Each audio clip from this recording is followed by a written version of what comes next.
નમસ્કાર મિત્રો, હું છું doctor Sanjay Thakkar, GS skin care. શું આપ વાળ ખરવાની સમસ્યાઓથી પરેશાન છો?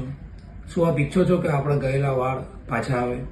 તો અમારી પાસે તમારા વાળ ખરવાના કારણોના આધારિત એક પ્રભાવી સારવાર છે, એક પ્રભાવી ટ્રીટમેન્ટ છે અને એના આધારિત આપ આપના ગયેલા વાળ પાછા લાવી શકો છો, વાળ ખરતા પણ અટકાવી શકો છો.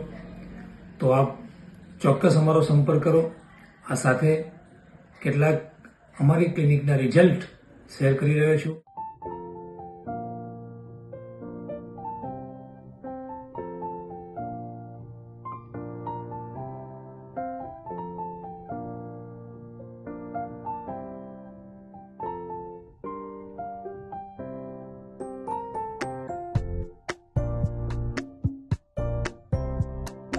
આપ પણ આવી કોઈ તકલીફથી પીડિત હો, વાળ પાછા લાવવા ઈચ્છતો હોય, વાળના રીગ્રોથ માટે ઈચ્છા હોય તો ચોક્કસ અમારો સંપર્ક કરી શકો છો. Thank you.